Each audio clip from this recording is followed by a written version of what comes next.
If we can find the source of love within ourselves, however we get there, by doing our art, by falling in love, by meditating, however you get there, find a way to touch that place of love and power within yourself and share it, because the world needs you to, and it makes life a lot more fun.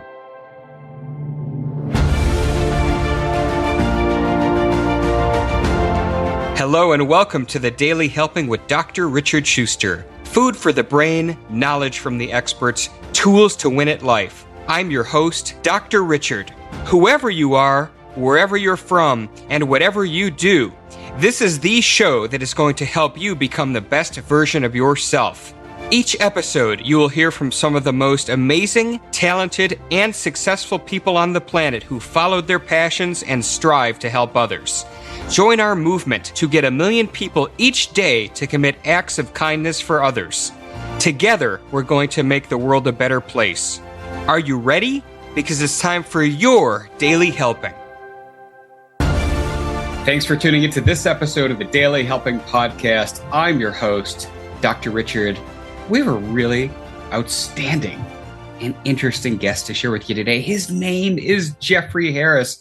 And 12 years ago, Jeffrey began to focus on a problem facing a growing segment of the public, who, while preferring to decrease their consumption of animal product, found little in the way of convenient alternatives in their busy lives. So with that in mind, he set out to create an entirely new restaurant concept, vegan fast food. He started this in 2015 with a couple of partners, and they created Plant Power Fast Food, a plant-based version of traditional fast food drive-through brands like McDonald's, In-N-Out Burger, Jack in the Box, and others. They are now focused on building a nationwide chain of vegan fast food restaurants to offer a new, healthier, cruelty-free, and environmentally sustainable option for the growing number of consumers exploring new food and lifestyle choices. Pretty cool concept. Jeffrey, welcome to the Daily Helping. It is awesome to have you with us here today.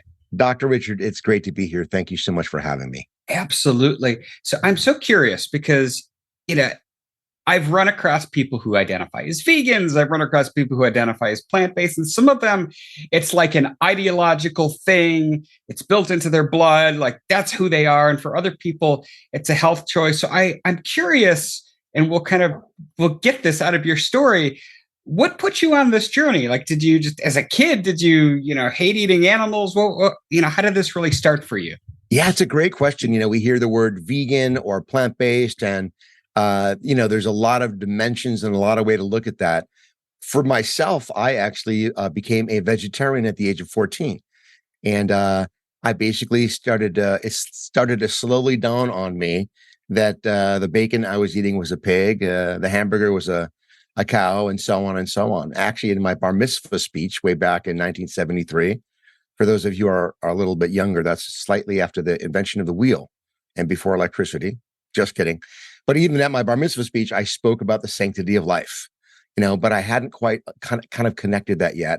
And when I was 14, I was sitting around the kitchen table with my family, about to have some veal. And I asked, "What is veal?" And my mother told me, and something kind of clicked in me at that very moment. I just realized that I didn't want to be part of creating that kind of suffering in the world. Years later, in my 30s, I extended my vegetarianism to veganism for the same reason. I basically came to understand, as a vegetarian, I thought that you didn't kill the chicken for the eggs or the cow for the milk. But if you actually look at how factory farming works, that's not exactly true. So at that point, I think when I was around 35 or 36, I went vegan. So the basis of plant power fast food for me was kind of an ethical dimension. If we can create less suffering in the world, let's do it. But there's so many other dimensions of a plant-based diet these days. There's certainly a lot of people who are in it from a health dimension, wanting to lower their cholesterol, stay alive longer. A lot of people are cognizant these days of the impact that animal agriculture has on the environment and climate change.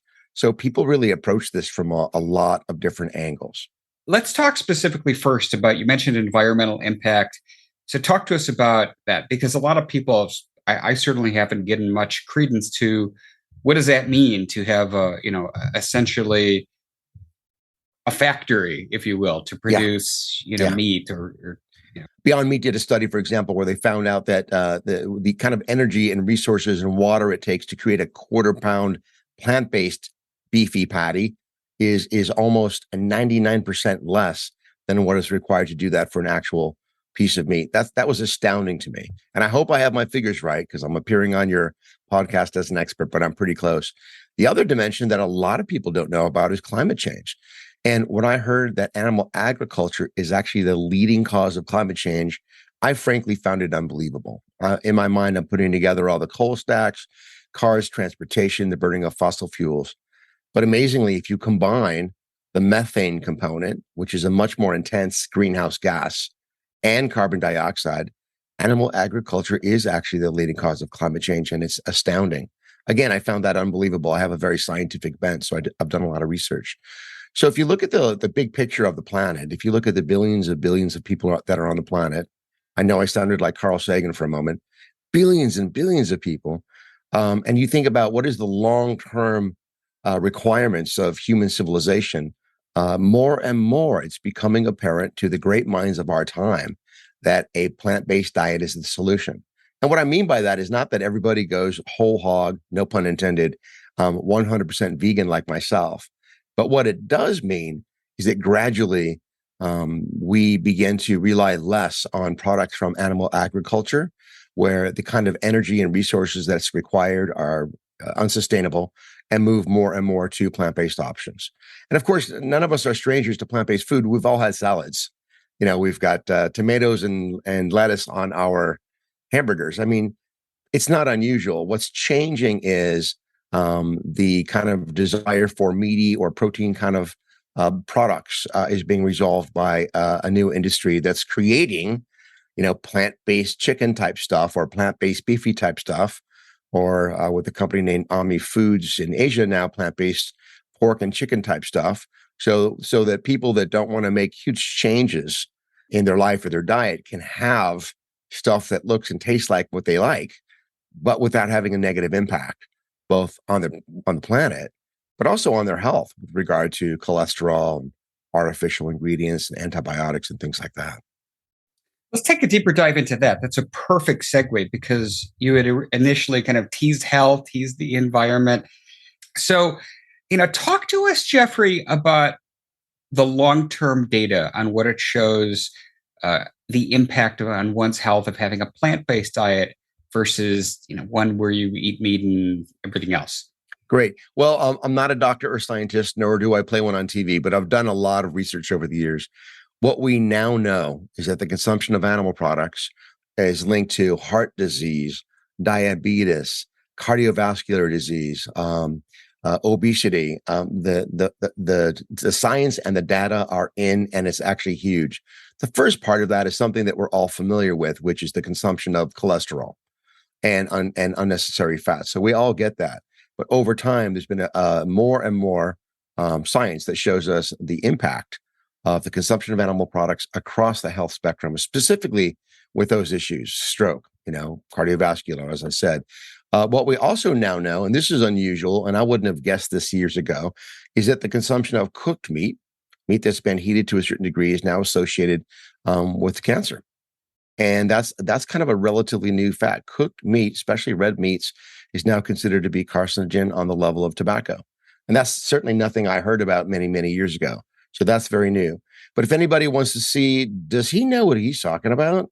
The most important thing I would say is to kind of start to explore around the edges one of the largest nutritional studies that's ever occurred, and that's called the China study. And if you don't want to read a big book, and I would recommend you don't, then you could watch a movie called Forks Over Knives. And what the China study basically found out, among other things, is that casein, which is the protein that you find in dairy products, actually accelerates the growth of cancer in the human body.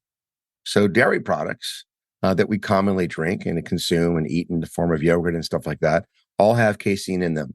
And here's the good news. Casein is great for you if you're a baby cow. However, if you're not a baby cow, casein is not that good for you. So there's really more and more scientific studies out there.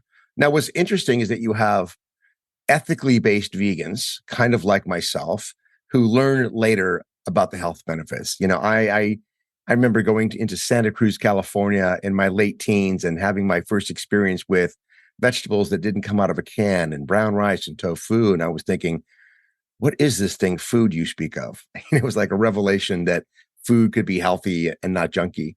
But there are ethical vegans that are thrilled to be eating, vegan donuts and vegan candy and all that stuff because they just don't want to consume animals. Of course, I applaud that. And then there are kind of plant-based folks that don't care that much about the animals, but they found that eating kind of organic whole foods, a diet consisting of greens and vegetables and legumes are better for their bodies. And then there's a lot of young people these days that are concerned about the environment. So they're just wanting to stay out of animal products in general. So there's so many different ways that people come to this. And my own feeling is after doing all this research is this, reducing our intake of animal products. And I say reducing because I don't want to come on here as a born again vegan and freak everybody out and get any hate mail, just to say. But if each one of us kind of looks at the consumption of animal products in our diet, and as we reduce those, we have the possibility of not only living a healthier life, but making a contribution to this beautiful planet we all share. And also, if it matters to you, and it does to me, going a little easier on our animal friends.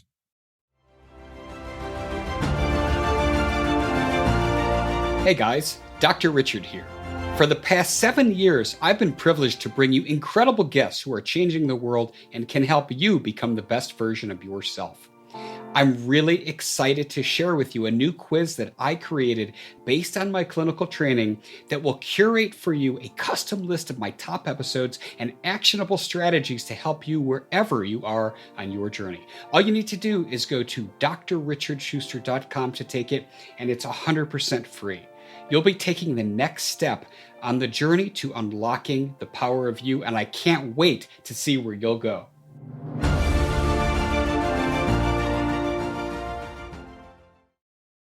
So, this is all really good stuff, Jeffrey. And you mentioned along your journey, like this started for you at a young age. When did you decide, what was the lightning bolt that said, I'm going to create a plant-based fast food company? Because nobody had really done it. Yeah, it's really true. Back in the, I'd say mid to late 80s, I had a cool restaurant idea. And that's when I was vegetarian, but not yet vegan. And a friend of mine named Benji Chaikin and we wanted to create what in my mind at the time was kind of a hippie vegetarian restaurant with an acoustic music venue and a spiritual bookstore. That gives you a sense of me in the 70s and 80s. That was my dream. And what was really interesting, we never were able to get that off the ground. We were young and inexperienced. I wasn't that smart then, nor am I now. But back then, we couldn't raise any money. I mean, we were trying to raise money. I didn't really have a business plan or understand what I was doing. But what came up time and time again, which really shocked me, is that people said, hey, I have no interest in investing in your dumb little hippie veggie restaurant. But if you could do something, if you could show me a model that's scalable and repeatable, there's millions of dollars of investment money out there. And that never left me. It just kind of stuck with me. I thought, wow. So, of course, as I mentioned years later, I went vegan when I was probably around 36. I think the last thing to go is cream cheese. That's the journey of Jewish vegans. The last thing to go is cream cheese, just saying. So in the mid 90s, I had gone vegan. And later in life, I think around 2008, I was basically accidentally successful as a senior regional sales manager for a large professional audio manufacturer. I started in a music store years before, become an independent sales rep. And I was kind of a regional sales manager making a decent living, selling the kind of product you'd find in a concert sound venue or a recording studio, performing arts center, working with just wonderful people and having a pretty cool life. And I succeeded by just kind of doing human one-on-one stuff, being kind, being honest, calling people back, learning about the technology as quickly as I could. And even though I felt very blessed, I was able to buy a house and a decent car and have a nice life, I found myself asking myself a question. And I think that the way I posed the question to myself was different. I said to myself, self, I didn't really say that, self, but what I asked myself is, hey, Jeffrey, if you could do anything, that's a really interesting beginning of a question to ask yourself. If anything's possible, what would you want to do? And I think at that time, my mind was kind of expanding with the ideas that we limit ourselves with a lot of self-imposed ideas based on our past, our history, the society around us. But because of the meditation practices that I was doing at that time and kind of the spiritual contemplative dimension of my life, I was coming to the conclusion that a lot of these limited ideas we believe about ourselves or what is possible just naturally limit us. What would happen if we just didn't believe in these limits? And so I asked myself, Jeffrey, what would you do if you could do anything? And the thing that kept coming up, and it had crossed my mind once or twice, build the vegan worldwide version of McDonald's, Burger King, Jack in the Box, Carl's Jr. That's what kept coming up for me. And I thought to myself, okay, that's too big. Let's not do that. How do you do that? I don't know how to do that. But the idea literally wouldn't leave me. And what I did notice right away, though, I knew that although I had worked in vegetarian restaurants as a dishwasher and a busboy and a host and a waiter, I didn't really exactly know how to do this. And so I went out on a search for a partner that might be dumb enough like me to have this crazy vision, but also have the operational expertise, the kind of other puzzle piece that I didn't have. And after years of searching, I found Mitch Wallace, who was a very talented vegan restaurateur. How many of those are there, right? And he had at that time what may have been one of the first vegan fast food restaurants in the world in San Diego called Evolution Fast Food. And then with him, his at the time young protege, a guy named Zach Voga. And these guys actually had the same idea, the same vision that I had. They were kind of looking for the business head part of it. I was looking for the operational head part of it. And that's when the three of us started kind of working together on our dream. I love that. And so, take us through what does this look like? Does it look like, hamburgers and fries? Does it look like celery sticks? What does this look like in practice? That's a great idea. Our menu, our menu ranges from what I like to call burgers, fries, shakes, and I'm using my air quotes, chicken tenders, to healthier wraps, sandwiches, fresh juices, a children's menu, and a breakfast menu. And really, it's kind of like any of those restaurants out there that have kind of a larger menu. So In-N-Out, for example, they make it simple. In-N-Out's great with their models. Like you go in, you pick a burger, you pick a fries, you go. There's not a lot of selection there. And I think some consumers like that. But because we wanted to capture people where they were in the fast food lane and give them that plant-based option, we kind of have a bit of a wide offering. And so it is kind of a wider McDonald's style menu. And really, if you walked in and no one told you, you'd think that you're in a fast food restaurant. If no one said, hey, it's plant-based, or if you didn't look carefully and see that we're using little quotes around beefy patty or, chicken nuggets, you might miss it and not really quite know. So it really looks a lot like walking into a traditional fast food restaurant. And so talk to us about the nationwide rollout, coming soon to a city near you. Where are we now, and what's the roadmap look like for these? Oh, I'd say we're 400 or 500 restaurants short so far. So let's talk about that for a moment. One of the things that we've discovered when doing market research is the size of the market. And that's what's really interesting. If you look at 2021 numbers, the fast food industry in the US was worth about 281 billion. Depending on when you Google it, it might be 290 or 279, but basically that's the size of the fast food market last year. The other mega trend that's interesting is what we would call flexitarians. And most of our customers aren't vegans or vegetarians. I'd say 80% or 85% or more are what I jokingly say are normal people. They're not crazy vegans and veggies like me. And so what the restaurant industry and the consumer packaged good industry has found out is that about 35% of the US population are now flexitarians. What does that mean? They're veggie curious, veggie adjacent. The guy might still go out and have a steak on the weekend with his friends, but maybe he's mostly vegetarian at home. Or, people are looking at, they're open to eating veggie burgers. They're open to having a vegan lasagna. They're open to having more salads in their diet. And so what we're seeing is that flexitarian thing has grown quite a bit over the years, which we've witnessed, right, in the explosion of Whole Foods markets and Sprouts markets and national vegan restaurant chains like Veggie Grill. We could see this trend that has been exploding over 30 years in the area of more organic or less processed or less sugar or plant-based, or we've watched this unfold, but it's turned into about 35% of the U.S. population that are flexitarian, exploring plant-based options, veggie curious, and in young people, people under the age of 35, it's now believed to be about 60%. So what we see is a mega trend, and it took a while to convince anybody that that's real. But once Beyond Meat with Ethan Brown got with Carl's Jr. and Carl's Jr. introduced the vegan Whopper, or is that Burger King? I could be confusing my Whoppers. And Burger King started serving Impossible. Kind of the race was on.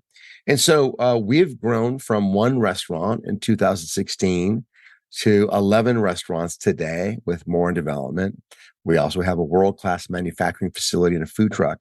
But basically what we've been doing is building the foundation or the infrastructure to accelerate. So we really see that there's a possibility of having 300, 500, 1,000 units. The market's there. Yeah, the market's there. We think our brand is good enough. So now basically the project for us has been to marry or fuse capital investment, larger and larger amounts of investment, with world-class talent. When I say world-class talent, what I mean is these three guys that started it will need help for this to be as big as it can be. And so what we've been doing, from our board of directors to our board of advisors to our ops, we've been bringing in people that have actually done this before. You know, our director of operations is from Chipotle. He knows what it's like to open 65 restaurants a year. One of our advisors is the former CEO of Mars Canada, and also a large restaurant chain up there. He knows what it's like to build out infrastructure. So we certainly haven't achieved our dream of being the vegan McDonald's and having 500 or 1,000 restaurants, because what we've realized is that we have to build out the talent, the operational infrastructure, the supply chain, logistics. You know, years ago when we started, somebody would call me and they say, I want to franchise a restaurant in Austin. I go, great, let's do it. Not knowing that you have to build a supply chain, that there's logistics. How do you manage that? I think we've gone from a very kind of dreamy, inspired vision to kind of brass tacks, building the machine that actually is capable of doing just that. Outstanding. I love this. So I have to ask, do you have a plant-based version of McRib on your menu? That's such a good question. We don't, and we should. And I've actually spoken to Zach about that. And I think he's thought about it, because there are manufacturers out there that have created that. So there are plant-based consumer packaged goods manufacturers that have figured out, you know, the rib type stuff. There's like vegan everything. It's hilarious. That's a great idea, but that makes a lot of sense. And I believe that they're bringing it back for the final farewell. I understand.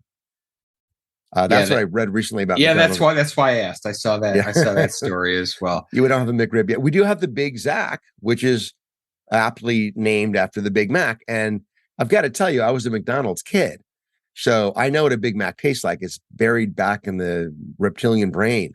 And when I tried our Big Zac for the first time, I went, oh my God, I remember this from pre-14, when I was probably 13, having Big Mac. So we do have some fun stuff that's pretty darn close. I love it.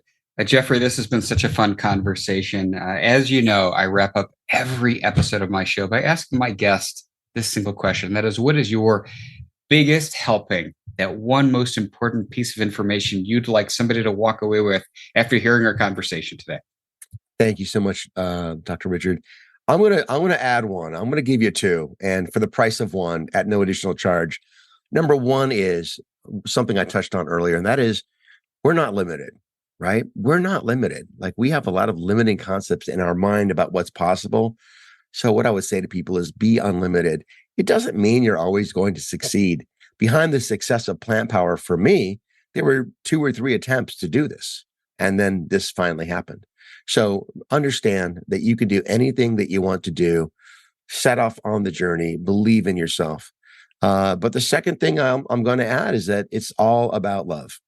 You know, in the business world, people don't like to hear that word a lot around a boardroom table, but it really is about love. So if we are in the world, you know, people are hurting out there. People are going through stuff. Everyone is. Everyone's going through something. If we can find the source of love within ourselves, however we get there, by doing our art, by falling in love, by meditating, however you get there, find a way to touch that place of love and power within yourself and share it, because the world needs you to, and it makes life a lot more fun. Beautifully said. Where can people find out more about you and what you're doing in the world? Well, in terms of plant power, that's easy. And for the old people, I'm going to say www.plantpowerfastfood.com. For the young people, it's plantpowerfastfood.com, at Plant Power Fast Food, Instagram, and we're definitely everywhere. If people have an interest in contacting me, I'm an open book. I'm at jeffrey.harris at plantpowerfastfood.com, jeffrey.harris at plantpowerfastfood.com. I'm on Instagram, or as the kids call it, Insta. And because I'm so darn old, I don't really remember. I don't remember my Instagram handle, but I'm out there, and you can always reach out to me through Plant Power as well. They have a guest line, and you can say, I want to talk to Jeffrey. But Dr. Richard, it was so fun to be here today. I'm grateful for the opportunity to share a little bit of my story, hoping that it inspires others to find their own purpose. Well, I loved it. I love what you're doing. And we're going to have everything. If you're on the treadmill, we got you covered. Everything Jeffrey Harrison Plant Power is going to be in the show notes at thedailyhelping.com. So thanks again, Jeffrey, for coming on the show today. I really enjoyed our conversation. It was so much fun. Thank you, Dr. Richard. Absolutely. And I want to thank each and every one of you who took time out of your day to listen to our conversation.